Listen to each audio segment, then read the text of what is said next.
Quem imaginaria que uma simples multa por excesso de velocidade poderia virar o encontro mais emocionante da vida de um policial? O que ele vê no banco do passageiro muda tudo em um instante. Uma mulher, com o rosto marcado pela preocupação e usando roupas de enfermeira ainda manchadas pelo longo plantão, dirige em alta velocidade por uma estrada quase deserta. Suas mãos apertam o volante enquanto o suor escorre pela testa. No banco de trás, um menino de 10 anos está deitado, pálido e ofegante. Ele tenta dizer algo, mas a fraqueza o impede. A mulher olha pelo retrovisor com o coração apertado e murmura: "Aguenta firme, meu amor. Estamos quase lá." De repente, o som de uma sirene ecoa na estrada. Luzes azuis e vermelhas piscam atrás do carro. Ela solta um gemido desesperado. Não, justo agora. Sem escolha, ela encosta o carro. Um policial sai da viatura, sua postura firme e autoritária, aproximando-se devagar. "Senhora, você sabe a velocidade que estava dirigindo?" Ela tenta responder, mas sua voz sai entrecortada pela urgência. "Por favor, eu sei que ultrapassei o limite, mas meu filho está muito doente. Ele precisa de um hospital agora." O policial observa a mulher e percebe seu uniforme de enfermeira. Sua expressão endurecida vacila, mas ele mantém o tom firme. "Documentos, por favor." O olhar dela se torna suplicante. Ele está com muita febre e dificuldade para respirar. "Não podemos perder tempo." O policial, ainda com a mão estendida para pegar os documentos, olha para o banco de trás e vê o menino. Algo naquele olhar frágil e desesperado mexe com ele, mas ele continua impassível. Pelo menos, por enquanto. Felipe pega os documentos com calma, mesmo diante da urgência que a mulher claramente demonstra. Ele ilumina a carteira de motorista com a lanterna, e o nome que aparece na frente dele faz seu coração disparar: Camila Martins. Ele congela por um momento, sua mente sendo inundada por memórias de um passado que ele tentou enterrar. Ele olha novamente para a mulher no carro. O rosto dela está diferente, mais cansado, mais marcado pelo tempo. Mas agora ele reconhece. "Camila, é você?" pergunta a voz baixa, quase um sussurro. Camila levanta os olhos rapidamente, surpresa. Seus olhos encontram os dele, e por um instante ela parece tão chocada quanto ele. "Felipe?" Ela murmura sem acreditar. O silêncio entre eles dura apenas um segundo, mas parece uma eternidade. O som da respiração difícil do menino no banco de trás os traz de volta à realidade. "Felipe, por favor, eu sei que isso é um choque, mas meu filho, ele está muito doente. Preciso levá-lo ao hospital agora." Camila implora, a voz desesperada. Felipe tenta se recompor, mas seu olhar não consegue deixar de vagar para o menino no banco de trás. Ele percebe algo nos traços da criança, algo familiar que faz seu peito apertar. "Quantos anos ele tem?" Felipe pergunta abruptamente, ignorando as palavras dela por um momento. Camila hesita, como se soubesse que aquela pergunta carregava um peso maior do que deveria. "Ele tem 10 anos, ela responde com a voz mais baixa. O coração de Felipe dispara novamente. 10 anos, exatamente o tempo desde a última vez que ele e Camila se viram. Ele sente como se o chão estivesse desaparecendo debaixo dos seus pés. Ele é meu filho?" Ele pergunta, a voz cheia de incredulidade e dor. Camila hesita novamente, mas sabe que não pode mentir naquele momento. "Sim, Felipe, ele é seu filho." O mundo ao redor de Felipe parece parar. Ele olha novamente para o menino, que agora geme baixinho, e a realidade o atinge como um soco. Ele sente uma mistura de raiva, culpa e tristeza, mas também sabe que não há tempo para isso agora. Ele respira fundo, tentando recuperar o controle da situação. "Entre no carro e me siga, Camila. Eu vou escoltar vocês até o hospital." Camila nem pensa 2 vezes. Ela volta ao volante enquanto Felipe corre para sua viatura e liga as sirenes. Pela primeira vez em 10 anos, ele está fazendo algo pelo filho que nunca soube que tinha. E ele não pretende falhar. Felipe acelera com as luzes da viatura piscando, abrindo caminho pela rodovia, enquanto Camila o segue de perto. A tensão dentro do carro é quase palpável. Na viatura, Felipe mantém as mãos firmes no volante, mas sua mente está em um turbilhão. Ele mal consegue acreditar no que acabou de descobrir. O menino que luta para respirar no banco de trás é seu filho. Através do rádio, ele entra em contato com a central. Aqui é o sargento Felipe. Estou escoltando uma emergência médica ao Hospital Central. Solicito prioridade nos semáforos e apoio no controle do trânsito. A resposta da central chega imediatamente. Entendido, sargento. Suporte enviado. Felipe sente o peso da situação em seus ombros.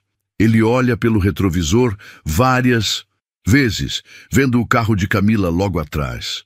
A mulher que ele amou e perdeu, agora dirigindo com lágrimas nos olhos para salvar a vida do filho que ele nunca conheceu. Dentro do carro de Camila, o ambiente é ainda mais tenso.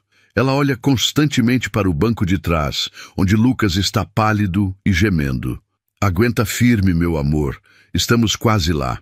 Sua voz tenta soar confiante, mas está cheia de desespero. Quando um congestionamento surge à frente, Felipe age rapidamente. Ele estaciona a viatura no meio da estrada, salta do carro e começa a gesticular para que os motoristas abram caminho. Sua postura é firme e autoritária, mas seu coração está acelerado como nunca antes. Ele volta correndo para a viatura, respirando fundo para manter o foco, e acelera novamente, com Camila logo atrás. Agora, mais do que nunca, ele sente que precisa fazer algo para compensar o tempo perdido. Não vou perder esse garoto. Não vou falhar com ele ou com ela. Felipe murmura para si mesmo enquanto aperta o volante. Quando finalmente chegam ao Hospital Central, uma equipe médica já os espera na entrada, graças ao aviso de Felipe pelo rádio. Ele salta da viatura ao mesmo tempo que Camila estaciona. "Por aqui! Rápido!" Felipe grita para os enfermeiros, correndo em direção ao carro dela. Camila sai apressada, pegando Lucas nos braços com a ajuda de Felipe. O menino está ainda mais fraco, mal conseguindo abrir os olhos. Ele está com muita febre e dificuldade para respirar. Camila explica desesperada. Os enfermeiros colocam Lucas em uma maca e o levam para dentro. Camila corre atrás deles, mas antes de entrar, ela para e olha para Felipe. "Obrigada por isso", ela diz com lágrimas nos olhos. Felipe não consegue responder. Ele apenas acena com a cabeça, sentindo o peso de uma culpa silenciosa por não estar presente. Durante os últimos 10 anos da vida daquele menino, ele tenta segui-la, mas é interrompido por uma enfermeira na entrada. Apenas os familiares diretos podem entrar. Felipe respira fundo antes de responder, com uma firmeza que surpreende até a si mesmo. "Eu sou o pai dele." A enfermeira hesita por um momento, mas Camila se vira e confirma. "Ele é o pai. Deixe-o entrar." Pela primeira vez, Felipe atravessa aquela porta não como um policial, mas como um pai determinado a estar presente na vida que ele acabou de descobrir. Dentro do hospital, Felipe e Camila aguardam na sala de espera enquanto Lucas é levado para a emergência. O silêncio entre eles é pesado, cheio de perguntas, não respondidas. Felipe tenta encontrar as palavras certas, mas não consegue segurar a mistura de emoções que o consome. "Por que, Camila?" Ele finalmente quebra o silêncio, olhando para ela com olhos cheios de dor. "Por que você nunca me contou sobre ele?" Camila cruza os braços, como se estivesse tentando se proteger das acusações. "Não era simples assim, Felipe. Você sabe como era a nossa vida naquela época. Nós brigávamos o tempo todo, e você só se preocupava com o trabalho. Eu achei..." Ela pausa, respirando fundo. "Achei que seria melhor para ele." "Melhor para ele?" Felipe retruca, a voz ficando mais alta antes que ele controle o tom. "Você acha que criar um filho sem o pai era o melhor para ele?" Camila sente o peso das palavras e olha para o chão, lutando contra as lágrimas. Eu fiz o que achei certo, Felipe. Você nunca me procurou. Depois que nos separamos, como eu podia confiar que você estaria lá por nós? As palavras dela atingem Felipe como um golpe. Ele sabia que após o divórcio se afundou no trabalho e se afastou de tudo que o conectava ao passado. Mas agora o arrependimento é quase insuportável. Eu merecia saber, Camila. Ele merecia saber. Felipe insiste, a voz embargada. Camila finalmente olha para ele, com lágrimas nos olhos. E o que você teria feito? Você estava tão focado em subir na carreira que mal tinha tempo para nós dois. Eu sabia que você amava ser policial, mas amar sua família, isso sempre ficou em segundo plano. Felipe tenta responder, mas é interrompido por uma médica, que entra na sala. Vocês são os pais de Lucas? Ambos se levantam ao mesmo tempo. Sim, Camila responde, enquanto Felipe acena com a cabeça. O estado dele está estável no momento. Conseguimos reduzir a febre e estabilizar a respiração, mas ele precisa ficar em observação. Ele teve uma infecção grave, mas felizmente vocês chegaram a tempo. Camila leva a mão ao peito, aliviada, enquanto Felipe fecha os olhos, como se estivesse agradecendo em silêncio. Podemos vê-lo? Ele pergunta. Sim, mas apenas por alguns minutos. Ele ainda está muito fraco. Eles seguem a médica até o quarto. Ao entrar, encontram Lucas deitado, pálido, mas acordado. Seus olhos se abrem lentamente ao ouvir a voz de Camila. Mamãe! Ele murmura com dificuldade. Estou aqui, meu amor. Você está salvo agora. Camila segura a mão dele, tentando conter as lágrimas. Felipe se aproxima devagar, sentindo uma mistura de nervosismo e emoção. Lucas olha para ele com curiosidade. Quem é ele, mamãe? O menino pergunta com uma voz fraca. Camila hesita, olhando para Felipe antes de responder. Ele é seu pai, Lucas. Os olhos do menino se arregalam levemente, enquanto Felipe ajoelha ao lado da cama, tentando segurar as lágrimas. Oi, campeão. Eu sou seu pai. E eu prometo que nunca mais vou deixar você sozinho. Felipe permanece ajoelhado ao lado da cama, segurando a pequena mão de Lucas. O menino o observa com curiosidade, mas também com uma certa timidez. Ele não entende bem quem é aquele homem, mas há algo no olhar dele que o faz sentir segurança. Você é mesmo meu pai, Lucas? Pergunta com uma voz fraca, mas cheia de uma inocência que corta o coração de Felipe. Felipe engole em seco, sentindo o peso da pergunta. Ele não quer mentir, nem esconder o que sente. Sim, Lucas, eu sou seu... pai, e... Me desculpe por não estar aqui antes. Lucas olha para a mãe, como se buscasse confirmação. Camila sorri suavemente, acariciando o cabelo do menino. Ele está dizendo a verdade, meu amor. Ele é seu pai. O menino hesita por um momento, mas depois aperta levemente a mão de Felipe, como se quisesse sentir se aquilo era real. Você vai ficar aqui comigo? Lucas pergunta, a voz cheia de vulnerabilidade. Felipe sente as lágrimas queimando seus olhos, mas ele sorri, tentando passar confiança. Vou sim, vou ficar com você o tempo que precisar. E depois também. Camila observa a interação em silêncio, com uma mistura de emoções. Por anos, ela temeu como seria esse momento, mas agora percebe que Lucas e Felipe têm uma conexão natural, algo que nem o tempo nem as circunstâncias poderiam apagar. De repente, uma enfermeira entra no quarto para verificar os sinais vitais de Lucas, interrompendo o momento. Ele está melhorando bem rápido, a febre já reduziu bastante. Acho que um herói pequeno como ele vai ficar ótimo em pouco tempo. Lucas sorri levemente, ainda fraco, mas é a primeira vez que Felipe vê o filho sorrir. E isso faz algo dentro dele se aquecer. Quando a enfermeira sai, Felipe olha para Camila. Eu quero fazer parte da vida dele, Camila. Não importa como, mas quero estar presente. Camila cruza os braços olhando para o chão, pensativa. Felipe, eu sei que você quer isso agora, Mas estar presente não é só um desejo, é uma responsabilidade. Você precisa provar que está aqui por ele, e não apenas porque se sentiu culpado. Felipe assente, aceitando as palavras dela. Ele sabe que terá um longo caminho para construir a confiança entre eles, mas está disposto a enfrentar isso. Ele se vira para Lucas novamente e diz: campeão, quando você sair daqui, quero que a gente passe mais tempo juntos. Tem muita coisa que quero conhecer sobre você. Lucas sorri levemente. Você gosta de futebol? Felipe ri. Gosto, sim.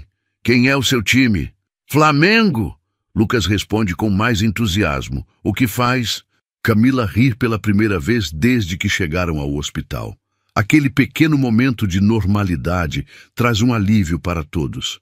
Pela primeira vez, Felipe sente que pode haver um futuro para eles como uma família, mesmo que o caminho para isso seja longo. Após o pequeno momento de descontração, o silêncio retorna ao quarto, mas agora é mais leve, menos pesado. Felipe permanece ao lado de Lucas, observando cada detalhe do menino, o formato do rosto, o jeito que ele sorri, até o som da sua voz. Ele percebe que está olhando para uma versão mais jovem de si mesmo, mas com algo a mais: a força e a doçura de Camila. Lucas começa a fechar os olhos, lentamente exausto, mas antes de dormir murmura: papai, você vai mesmo ficar aqui? Felipe segura a mão dele com mais firmeza e responde com toda a sinceridade que consegue reunir: vou, filho, sempre que você precisar. Camila observa. A cena do outro lado do quarto, os braços cruzados e o coração dividido. Ela sabe que Felipe parece sincero, mas os anos de ausência ainda pesam em sua memória. Ela se aproxima lentamente, encostando-se à parede ao lado dele. Ele gosta de ouvir histórias antes de dormir, sabia? Camila diz suavemente, olhando para Lucas, que já está quase dormindo. Felipe sorri, absorvendo cada detalhe que ela compartilha. Parece que tem muita coisa sobre ele que eu preciso aprender. Camila suspira, sem esconder a exaustão emocional. Felipe, eu não sei se consigo confiar em você de novo. Não é só sobre mim, é sobre ele. Eu não quero que ele se machuque. Felipe se levanta devagar, mantendo a voz baixa para não acordar Lucas. Eu entendo, Camila, e sei que não posso mudar o passado, mas posso mostrar com cada dia daqui para frente que estou aqui por vocês dois. Camila o encara, tentando ler a sinceridade em seus olhos. Ela vê algo diferente. Talvez a maturidade que faltava anos atrás, ou talvez o peso da culpa transformado em responsabilidade. Tudo bem, Felipe. Você quer fazer parte da vida dele? Mostre. Mas isso não vai ser fácil. Eu não espero que seja fácil, mas vou tentar. Ele responde com firmeza. Enquanto os dois conversam, uma médica entra no quarto para fazer um último check-up. Lucas está respondendo bem ao tratamento. Ele vai precisar de alguns dias de observação, mas está fora de perigo. Vocês chegaram a tempo. A notícia traz alívio imediato. Camila sorri para a médica, agradecida, enquanto Felipe abaixa a cabeça, respirando fundo, como se um peso tivesse sido tirado de suas costas. Ao saírem do quarto para dar espaço à equipe, Felipe se vira para Camila. Eu vou dar um jeito nisso, Camila. Seja o que for necessário. Camila não responde de imediato, mas pela primeira vez há um lampejo de esperança em seus olhos. Só não prometa nada que você não possa cumprir, Felipe. Ele a observa enquanto ela volta para junto de Lucas. Naquele momento, Felipe entende que precisa começar do zero. Não apenas como pai, mas como homem, para merecer a confiança de sua ex-esposa e de seu filho. Do lado de fora do hospital, enquanto a noite avança, ele olha para o céu estrelado e faz uma promessa silenciosa.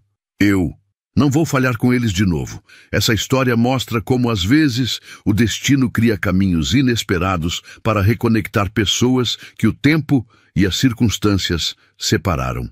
Você acha que Felipe conseguirá provar que pode ser o pai que Lucas merece? Deixe sua opinião nos comentários e inscreva-se no canal para mais histórias emocionantes como essa. Era para ser só uma ida rápida ao mercado, buscar o café da manhã de domingo. Uma jovem e seu lindo Doberman, nada aparentemente fora do comum. Mas na metade do caminho, um carro preto encostou do outro lado da rua. 4 homens desceram. Todo o bairro conhecia a garota que passeava com aquele cachorro, parte da segurança de uma das famílias mais ricas da cidade. Os bandidos também sabiam disso. Era exatamente do que estavam atrás. Eles só não imaginavam quem estaria atrás deles. Não esqueça de se inscrever e comentar de que cidade você é, o que ela carregava. O domingo tinha começado como qualquer outro. Um sol tímido atravessava as nuvens finas que cobriam o céu da cidade e as ruas ainda estavam meio adormecidas. As janelas dos apartamentos mantinham as cortinas fechadas e os sons mais altos vinham de algumas sacolas sendo arrastadas em calçadas. Nenhum grito, nenhuma buzina. O tipo de paz que dura pouco. Ela caminhava no meio desse silêncio com a naturalidade de quem já conhecia aquele trajeto. Um moletom cinza, seu preferido. Um short jeans de costura alta que parecia ainda molhado de alguma lavagem recente. A mão direita segurava 2 sacolas de papel, pesadas o suficiente para deixar os dedos mais abertos. Na esquerda, uma guia preta que não permitia hesitação. Na ponta dela, um Doberman. Ele caminhava junto, ombro a ombro, como se soubesse que a cidade era maior do que seus olhos podiam alcançar, mas menor do que o faro dele permitia. O pelo negro reluzia com as luzes filtradas do céu. As orelhas firmes, os olhos atentos. Tinha postura de sentinela e passada de quem não está em passeio, mas em serviço. Aquela guia não era apenas um acessório, era um acordo. Uma linha tênue entre o mundo comum e o território, onde só um dos dois sabia o que fazer se algo desse errado. As sacolas balançavam. Eram 2 pães, um pacote de café moído, ovos e 2 bananas. Nada que justificasse vigilância. Mas naquela cidade, vigilância era o que mais faltava, ou o que mais se precisava. Ela atravessou a primeira rua com o passo seguro de quem conhece o semáforo mesmo sem olhar. O Doberman não puxou, não latiu, só acompanhava. Os moradores daquele bairro já se acostumaram com a imagem dos 2 juntos. Jovem demais para tanta firmeza, cachorro demais para um passeio tão cedo, mas ninguém perguntava. E ela também não oferecia respostas. A guia, naquele dia, estava mais curta do que de costume. A segunda rua era ladeada por muros altos e jardins bem cuidados. Um condomínio à direita, uma clínica odontológica fechada à esquerda. Os postes tinham câmeras falsas e lâmpadas apagadas. Ela passou olhando sempre para frente, mas com a cabeça levemente virada à direita. O suficiente para perceber um carro escuro estacionado além do campo de visão comum. O Doberman também notou. A respiração dele mudou. As narinas se abriram. O rabo enrijeceu. Não rosnou. Mas os olhos buscaram algo além do visível. Ela segurou mais firme a sacola. Os passos continuaram no mesmo ritmo. A guia permaneceu firme, mas a calma começou a dar espaço para a estratégia. O carro preto não era comum naquele pedaço. Janelas escuras, portas fechadas, nenhuma movimentação aparente. Mas a tensão mora na imobilidade. E naquele carro havia peso demais para ser coincidência. Ela passou sem mudar o ritmo, sem olhar diretamente. Mas o Doberman parou por um segundo, como se quisesse marcar o espaço. Um leve puxão e ele continuou. 4 passos adiante e ela ouviu. O som da porta deslizando. Ela não olhou, não ainda. Apenas soltou um pouco a sacola, ajeitando melhor na mão. O Doberman já tinha virado o pescoço. Agora era ele que guiava o movimento. "Fica comigo", ela murmurou, baixo. O som dos sapatos pesados contra o concreto. 4 homens. Um deles mais alto, passos mais abertos. Outro com cadarços soltos arrastando os pés. Os outros 2 vinham lado a lado, silenciosos, mas coordenados. Não era impulso, era plano. Ela acelerou um pouco, não o bastante para parecer fuga, mas o suficiente para medir distância. Ainda faltavam 2 quadras até a entrada da rua dela. Uma esquina com loja de ferragens fechada. Depois o colégio. E então o portão azul da casa onde morava desde criança. Mas não daria tempo. O primeiro dos homens ganhou velocidade. O Doberman também. Não latiu, mas trincou os dentes. A guia estava esticada. Ela segurava com firmeza. As sacolas começavam a tremer. Os ovos quebraram primeiro. A rua, até então vazia, parecia agora um corredor de ameaça. As janelas continuavam fechadas. Nenhum vizinho, nenhum carro, nenhuma chance. Ela virou a cabeça. Encarou um dos homens, o do lado esquerdo. Camiseta preta, capuz erguido, barba mal feita. Ele olhou de volta. Sorriu. Deixa a sacola. E a guia. Ela não respondeu. Abaixou a sacola devagar. O Doberman rosnava, o som crescendo como um trovão dentro da garganta. Mas ainda não atacava. Ainda não. O homem deu mais um passo. Os outros pararam atrás, coordenados. Ela então tirou o celular do bolso, sem desbloquear, sem tremer. Apenas levantou o aparelho e apontou para o rosto do homem da frente. Ele se incomodou, virou o rosto, riu. Você acha que isso vai te ajudar? Ela só sorriu. E aí, o Doberman latiu. Um único latido, seco, reto, de comando. O homem deu 2 passos para trás. Os outros se mexeram, mas era tarde. A porta do carro preto ainda estava aberta.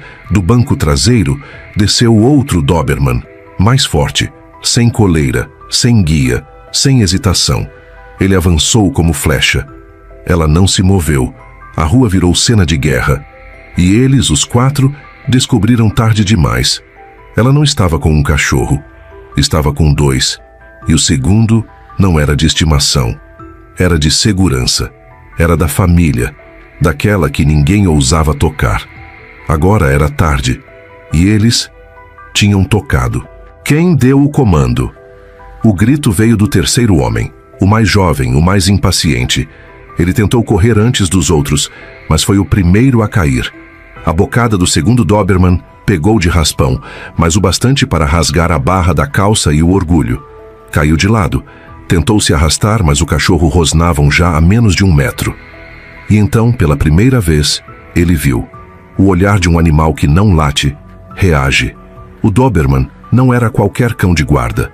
Tinha pelagem brilhante, peito largo, músculos firmes e uma cicatriz longa na orelha esquerda. Era o tipo de cão que andava em silêncio, como se cada passo soubesse onde começa e onde termina o medo do outro. Não precisava de guia, nem de coleira. Precisava apenas de um comando. E aquele comando já havia sido dado, não com palavras, mas com olhar. Lá atrás, a jovem continuava parada. A sacola de mercado caída ao lado do meio-fio, o celular ainda na mão, gravando. O primeiro Doberman ao lado dela mantinha a posição alerta, mas não avançava. Não era dele a vez, não ainda. Os outros 2 homens que vinham mais atrás hesitaram. Um deles puxou algo da cintura.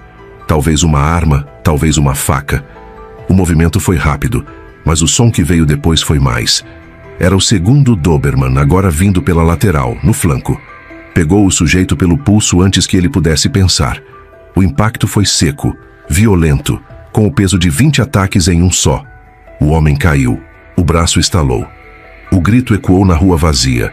O primeiro dos agressores, o sorridente, tentou a bravata. Segura esse cachorro, tá maluca? Vai matar alguém, ela respondeu, mas não com grito, nem com desespero. Ele só tá começando. A firmeza da voz era mais cortante que qualquer ameaça. O primeiro Doberman, que ainda não tinha se movido, rosnou.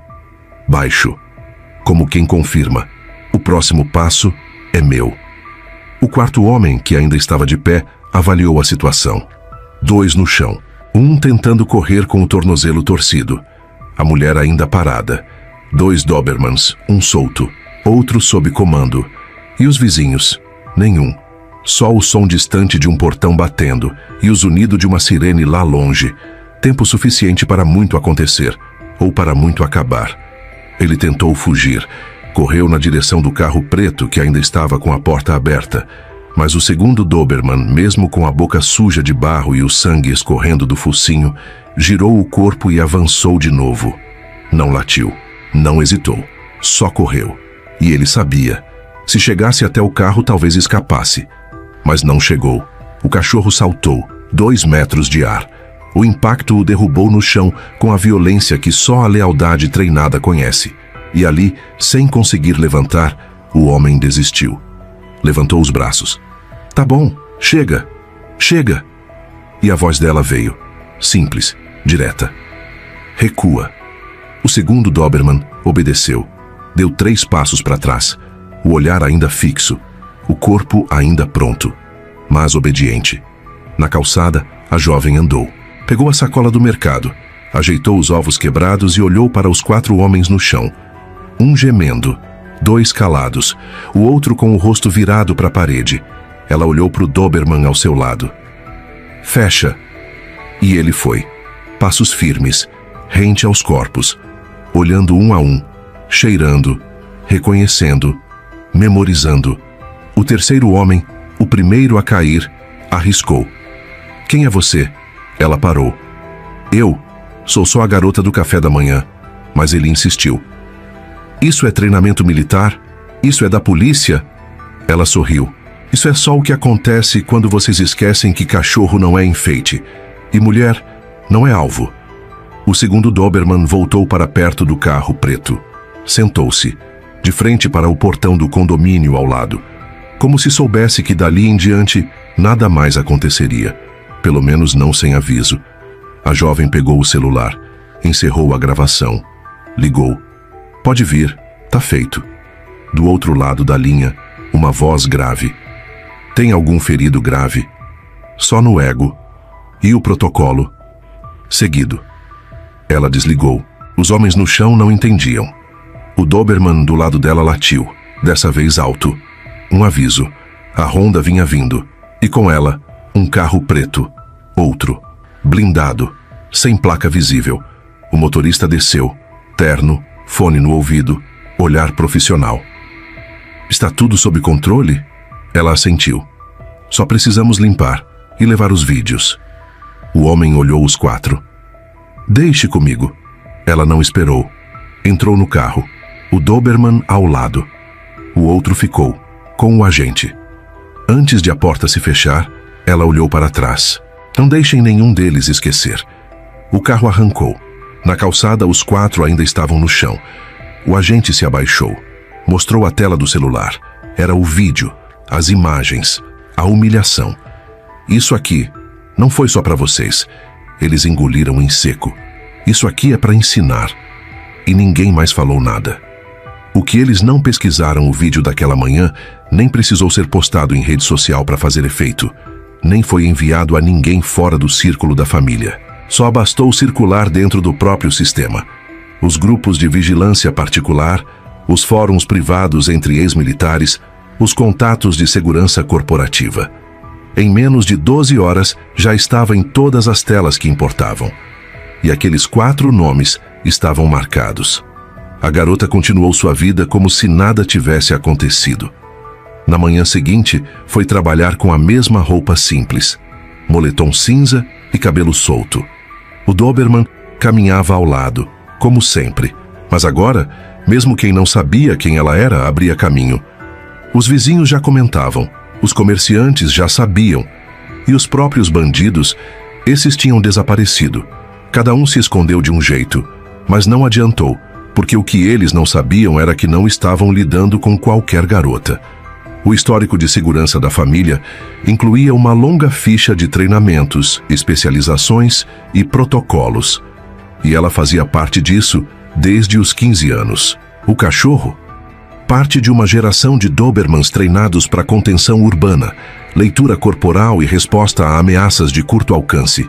E o que ninguém sabia era que aquele segundo Doberman, o que agiu no ataque, sequer morava com ela. Era reserva, tático, e tinha sido posicionado ali dias antes, porque já havia desconfiança.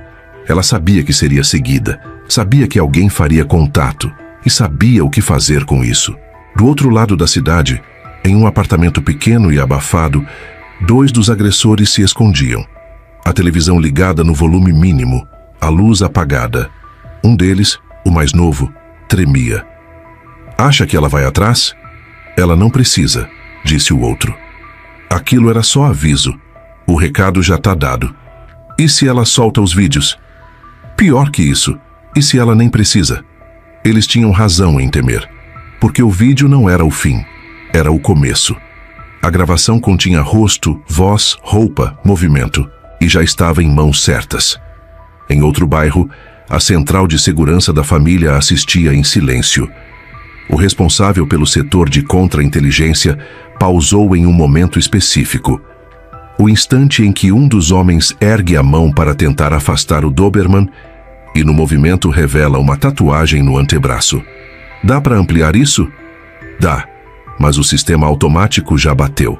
O analista virou o monitor. Cruzamento com o banco de dados do sistema Alpha. 4 registros. 2 com passagem. 1 com condenação por invasão de propriedade. O último sem ficha, mas com vínculo por telefone. O responsável sorriu. Eles nem sabiam onde estavam se metendo. E era verdade.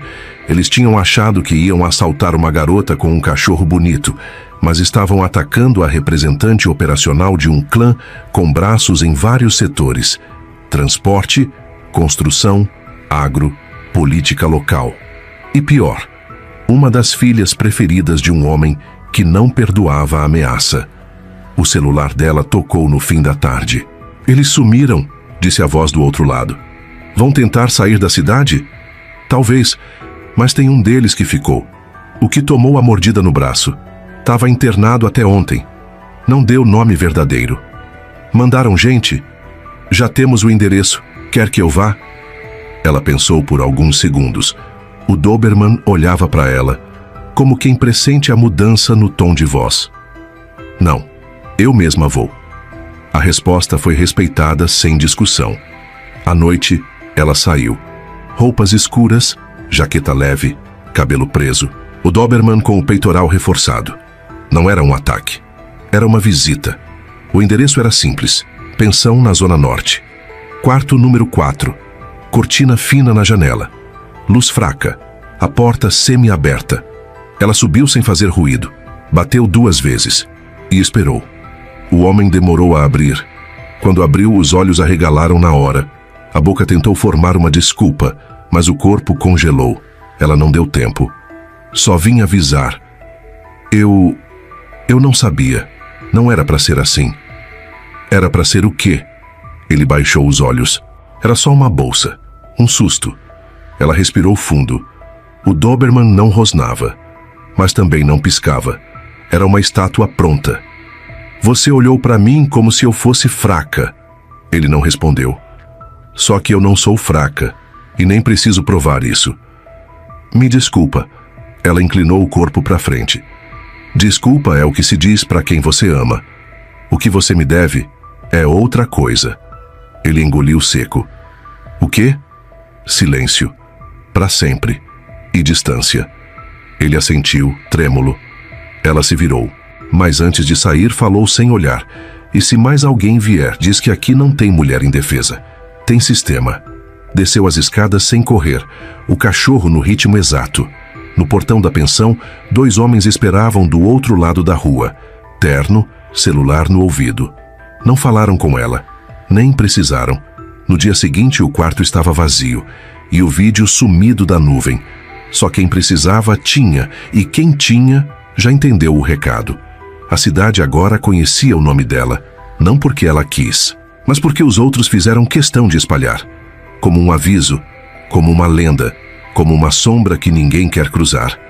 Ela voltou à rotina, mas agora, quando passava na calçada, o silêncio era outro, era respeito. Quem estava na escuta? O domingo seguinte amanheceu mais calmo, céu limpo, poucas pessoas na rua. A cidade fingia normalidade, como sempre faz depois de engolir o que não entende. Mas a menina do moletom cinza não tinha esquecido, e quem tentou esquecê-la também não conseguiu. Agora, toda vez que passava com o Doberman, os olhares vinham mais cautelosos, não mais de curiosidade, mas de atenção, como quem reconhece um nome que já escutou em algum lugar perigoso. Ela voltava do mercado outra vez. Sacolas leves. O Doberman à esquerda, como sempre. Mas agora havia outro carro ao longe, estacionado há mais tempo que devia. Um carro branco com placas cobertas de poeira e 3 marcas de unha na lateral. Ela viu. Fingiu que não. E seguiu. Mas por dentro, já estava armada. No grupo fechado de segurança da família, um novo alerta apareceu às 8h42. A mensagem era simples. Atividade estranha no setor 3. Autorizam a aproximação? A resposta veio do alto. Observação apenas. Ela já viu. Era assim que funcionava. Ela não precisava pedir nada. Não precisava se justificar. Ela apenas existia, e ao redor dela, a rede agia. Era o privilégio e o peso de fazer parte de uma família onde nenhum incidente é esquecido. Mas o que poucos sabiam era que aquele carro não tinha sido enviado por amadores. Dentro dele, 3 homens. Não os mesmos do ataque. Outros. Com outro tipo de postura. Menos impulsivos, mais frios. Um deles manuseava um fone de ouvido conectado a um scanner de frequência. Estavam gravando, observando, tentando entender como alguém como ela tinha reagido tão rápido, com tanta eficiência. Já viu a gente? Disse o do meio. Eu sei, respondeu o do banco do passageiro. E mesmo assim ela continua andando como se estivesse sozinha. Isso é o pior tipo de gente. Ou o melhor, disse o motorista, dependendo do lado que você tá. E esse era o problema. Eles ainda não tinham certeza de que lado ela estava. Eles tinham sido contratados por alguém que queria informações sobre ela. O mandante não disse nome, só mostrou o vídeo do ataque. Disse que queria saber como ela reagiria a uma nova ameaça. Mas não era só isso. Alguém mais alto, alguém de dentro de uma estrutura maior, queria saber até onde ia a lealdade dela. E se ela podia ser quebrada. Mas não seria fácil, porque enquanto os homens do carro tentavam gravar, ela já havia acionado o protocolo. Do lado oposto da rua, 2 adolescentes estavam parados com celulares na mão, como se estivessem jogando ou assistindo a algo. Na verdade, estavam transmitindo em tempo real para a central. Outro senhor de boné e jornal debaixo do braço cruzou devagar pela calçada. Também era deles. E o barulho de uma bicicleta quebrando marcha 2 quadras abaixo não era coincidência, era sinal de resposta. Ela não era só protegida, ela era armada em rede. E agora a rede se fechava. O Doberman parou, olhou para trás. Ela fez o mesmo. E os homens no carro engoliram seco. Não vamos conseguir sair sem sermos seguidos, disse o do meio. Então vamos ver se a gente consegue descobrir alguma coisa antes, respondeu o do fone ativando o gravador. Mas o que veio foi inesperado. No fone, um chiado. Depois, uma voz feminina. Clara, firme. Se estão ouvindo isso, é porque ainda não entenderam com quem mexeram. Eles se entreolharam. A voz continuou. Voltem para quem mandou. Digam que a resposta é não, e que da próxima vez nem aviso vai ter. O gravador parou. O scanner foi bloqueado. O rádio interno do carro emitiu um ruído de estática. Todos os celulares dos homens reiniciaram ao mesmo tempo. O que foi isso? Isso... foi um recado. Eles não disseram mais nada. Ligaram o carro e saíram devagar, fingindo calma, mas sabiam que estavam sendo seguidos e que cada passo deles a partir dali seria monitorado. Do outro lado da rua, ela parou no portão de casa. O Doberman sentou-se. Ela se agachou, passou a mão atrás da orelha dele e sussurrou. Hoje não vai ter briga, mas amanhã pode ser diferente. Ele não respondeu, mas ficou alerta. No fim da tarde, a central recebeu a confirmação. Os 3 homens tinham deixado a cidade. O último deles foi visto na rodoviária, trocando de roupa no banheiro. Câmeras internas pegaram tudo. Os rostos, os nomes, os dados do cartão usado na compra da passagem. E foram adicionados ao sistema. Na casa dela, a televisão continuava desligada. O celular em modo avião. E na cozinha, o cheiro de café preenchia o ar. Ela não precisava mais se esconder, porque agora quem tentasse se aproximar é que pensaria 2 vezes. E o bairro, esse já sabia. Ali, naquela casa, morava uma garota com um Doberman. Mas atrás dela, havia muito mais do que isso. Um erro com nome e endereço. O domingo terminou com o céu limpo, mas na segunda-feira, uma nuvem pesada parecia ter se instalado sobre o bairro inteiro. Desde cedo, a movimentação de viaturas discretas chamava a atenção dos moradores mais atentos. Ninguém sabia ao certo o que estava acontecendo, mas os que sabiam não falavam. E os que não sabiam sentiam que algo tinha mudado. A garota do moletom cinza não foi ao mercado naquele dia. Também não saiu para passear. O Doberman, inquieto, rondava a casa como quem sentia o cheiro da dúvida no ar. Ele não latiu nenhuma vez, mas passou a manhã com os pelos do dorso arrepiados, como se sua memória estivesse à frente do relógio. Sentia que alguém viria. Às 11h13, veio. Um sedã escuro parou em frente ao portão. Não era o carro dos bandidos, era o carro da Polícia Civil. 2 homens de terno saíram com passos contidos. Um terceiro ficou dentro, observando o entorno. O Doberman estava do outro lado do portão, parado, rígido, com o olhar fixo em quem se aproximava. Quando ela abriu a porta da frente, eles não disseram bom dia. Disseram apenas: "A senhorita pode nos acompanhar até a delegacia? É para esclarecimentos." Ela não perguntou por quê. Pegou o casaco, um grampo de cabelo, deu 2 toques rápidos na cabeça do cachorro, ele deitou e saiu. Nenhuma hesitação, nenhuma pergunta, nenhuma necessidade de teatro, porque quem tem segurança de verdade sabe que há combates que não se travam na rua. Durante o caminho, silêncio. O agente do banco de trás a observava pelo retrovisor, não com desconfiança, com cautela, como quem analisa não o que vê, mas o que pode estar oculto. Na delegacia, ela foi recebida por uma mulher. Delegada, nome no crachá: Marta Leão. Olhos pequenos, voz baixa, mas firme. E muito, muito cansada. "A senhorita conhece esse homem?" perguntou ela, mostrando uma foto no monitor do computador. Era o rosto de um dos invasores. Não o do vídeo, um dos que apareceu depois, o do carro branco. Ela assentiu com um movimento leve.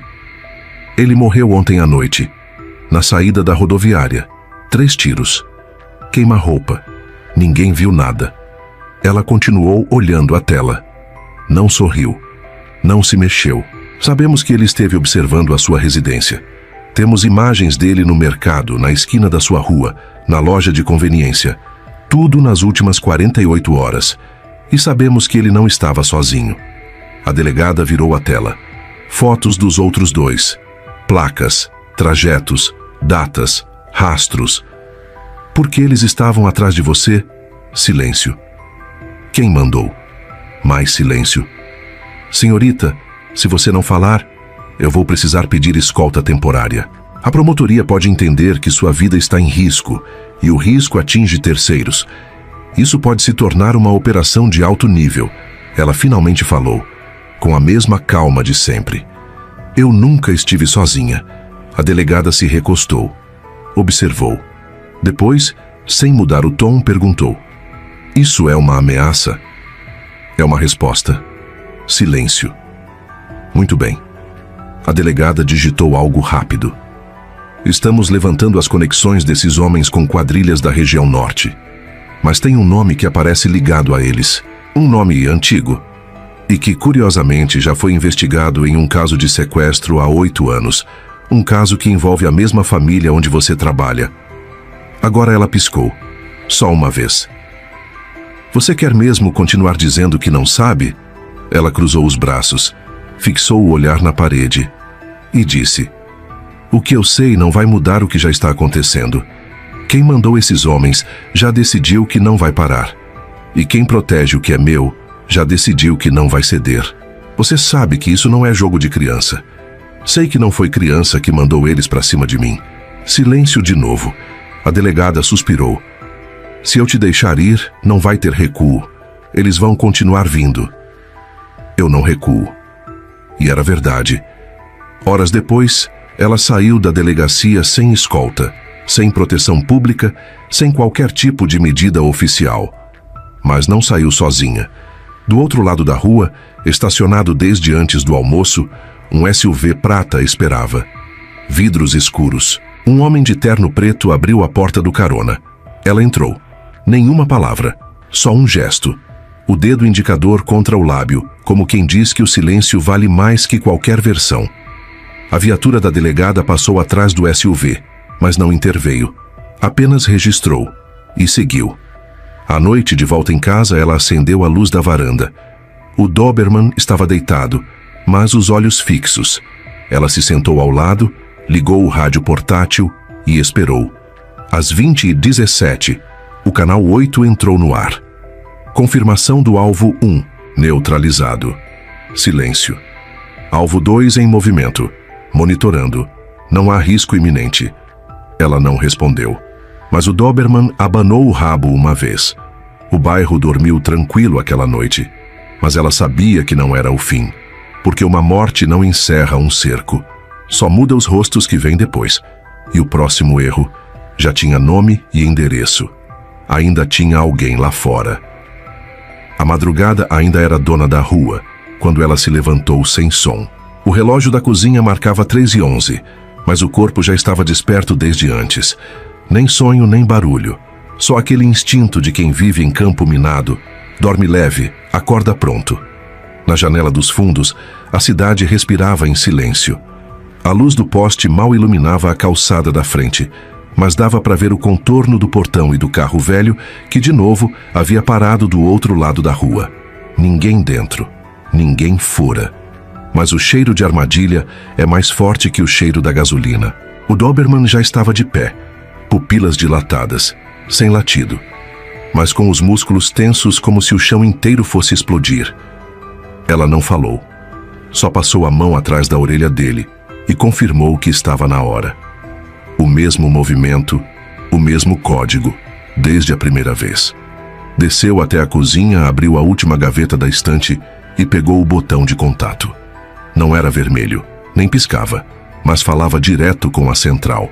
E quem tinha acesso a ele sabia que, se aquele botão fosse apertado 2 vezes em sequência, era porque algo ainda estava em movimento. Algo ainda precisava ser resolvido. A rua estava vazia, mas não segura.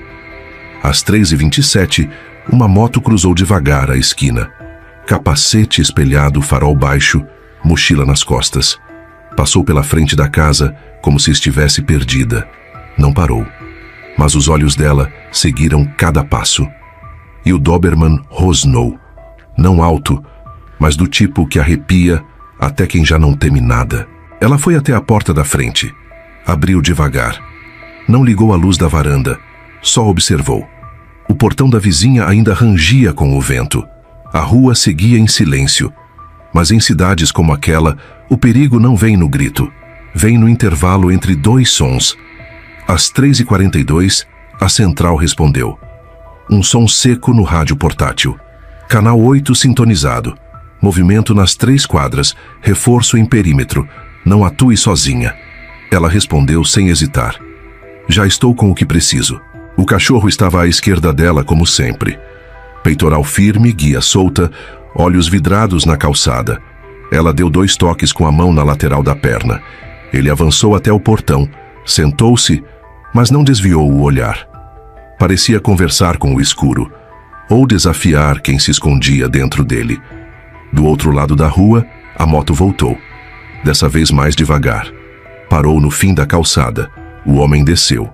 Fingiu procurar algo no bolso. Mas quem carrega a arma não procura a chave. Quem carrega a arma procura tempo.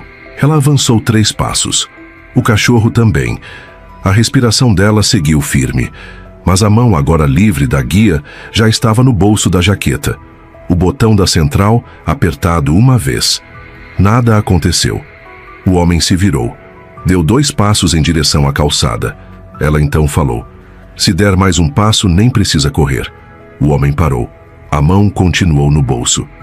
Nem tudo é como parece, moça. Só vim conversar. E eu vim viver. Cada um com sua intenção. Não é ameaça. É só uma conversa. Uma conversa não começa às 3h30 da manhã. O Doberman rosnou. Dessa vez alto. O tipo de som que não pede permissão. O homem tirou a mão do bolso, mas não era arma, era um bilhete. Dobrado. Ele estendeu. Me mandaram trazer, só isso. Ela não pegou. O cachorro deu um passo à frente. Lê você então, o homem disse. Eu só entreguei.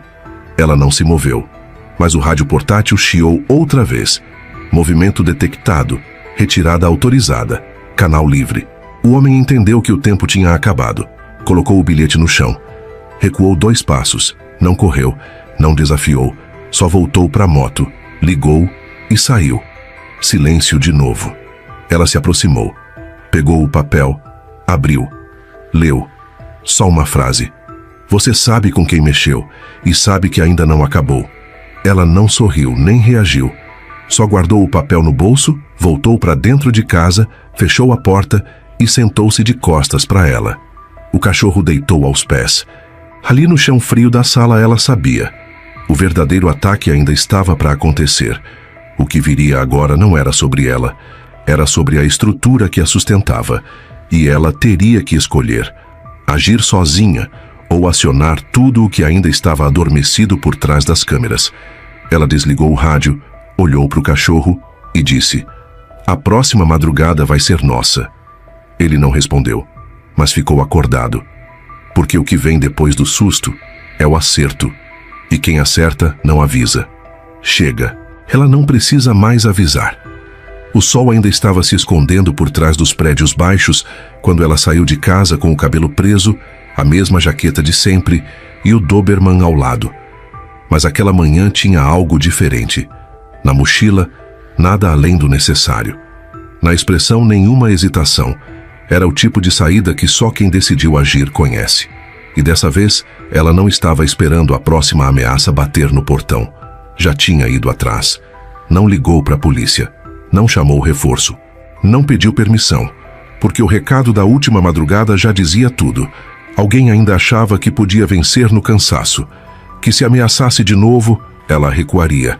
Mas quem a conhecia sabia. Ela nunca recuou. Só aguardou a hora certa. O Doberman sabia disso. Caminhava em silêncio, mas com o rabo em posição baixa e as orelhas puxadas para frente.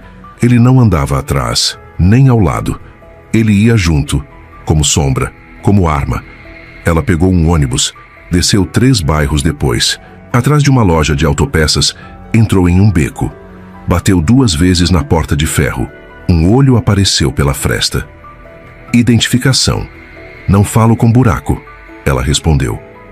A porta se abriu. O homem não sorriu.